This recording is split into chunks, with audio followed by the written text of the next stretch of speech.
देखो बच्चों, we will discuss today calculus algebra. Algebra कई प्रकार का होता है, जैसे कि आपका decimal algebra, vector algebra, Boolean algebra. उसी प्रकार से कैलकुलस अलजेब्रा भी है। हमारे फिजिक्स में बड़ा इंपॉर्टेंट टॉपिक है ये। जेई और नीट बच्चों के लिए इससे रेलेवेंट हमारे पास बहुत सारे क्वेश्चंस बनते हैं, तो उसको सॉल्व करने के लिए हमें कैलकुलस अलजेब्रा बहुत ज़रूरी होता है। इसके बारे में प्रॉपर नॉलेज होना चाहिए। और कैलकुलस अलजेब्रा की अगर मैं बात करें, कैलकुलस अलजेब्रा की दो ब्रांचेज होती है, डिफरेंशिएशन और इंटीग्रेशन। जैसे कि आपको मीनिंग से मालूम हो रहा है, डिफरेंशिएट का मतलब होता है सेपरेट करना और इंटीग्रेट का मतलब होता है यूनाइट करना। और ये इंटीग्रेशन और differentiation, these are two reverse processes है और एक दूसरे के रिवर्स है। इंटीग्रेशन डिफरेंशिएशन से हम इंटीग्रेशन में जा सकते हैं और इंटीग्रेशन से हम डिफरेंशिएशन में आ सकते हैं। ये दोनों रिवर्स प्रोसेस है। देखो, रिवर्स प्रोसेस है।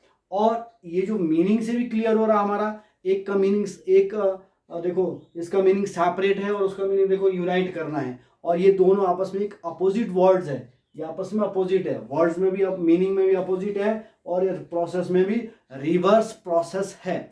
अब देखिए, इंटीग्रेशन टू टाइप्स की होती है। और इंटीग्रेशन देखो, ये टू टाइप्स की है। ये डेफिनेट इंटीग्रल जो है, ये डेफिनेट इंटीग्रल है विद लिमिट्स, और ये आपका इनडेफिनेट इंटीग्रल्स विदाउट लिमिट्स होती है। इसमें कोई लिमिट नहीं होती, इसमें लिमिट अप्लाई की जाती है। कुछ डेफिनेट इंटीग्रल्स होते हैं, कुछ इनडेफिनेट इंटीग्रल्स है। और हमारे लिए फिजिक्स में कितने इंपॉर्टेंट है, ये कैसे आपको कनेक्ट करता है। In physics, differentiation converts the generalize condition into instantaneous condition में कन्वर्ट करता है, और इसका फिर ये रिवर्स प्रोसेस हो गया। इज इट क्लियर और नॉट? अब आगे देखो, आगे हम क्या करेंगे, साइन ऑफ डिफरेंशिएशन। डिफरेंशिएशन के लिए हम क्या साइन लेंगे?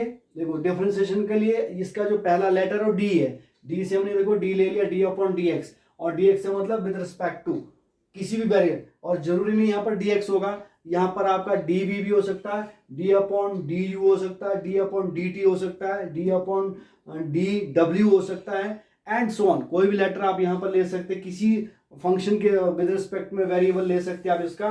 और उसी प्रकार से अगर हम आगे चलें इंटीग्रेशन के साइन पे, इंटीग्रेशन का पहला लेटर आई है तो इसके लिए हम आई नहीं ले रहे यहाँ पर। और इसके बाद जैसे क्या कि समेशन है, और उसके बाद आगे आया सम, और सम का एस वर्ड लेकर के इसने एस लेटर लेकर के, सॉरी, सम वर्ड का एस लेटर लेके इसने एस यहाँ लिया। इंटीग्रेशन क्या, इंटीग्रेशन करके धीरे धीरे चेंज होते गया।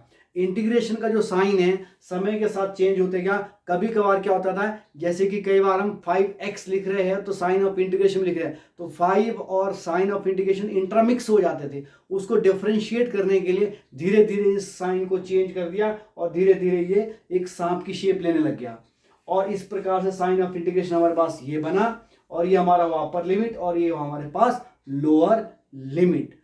और ये टॉपिक आपका बहुत इंपॉर्टेंट टॉपिक है जेई नीट बच्चों के लिए, और इस टॉपिक पे आपको विशेषकर अच्छे से पकड़ बनानी है। और इसके आगे हम फॉर्मूले बनाएंगे।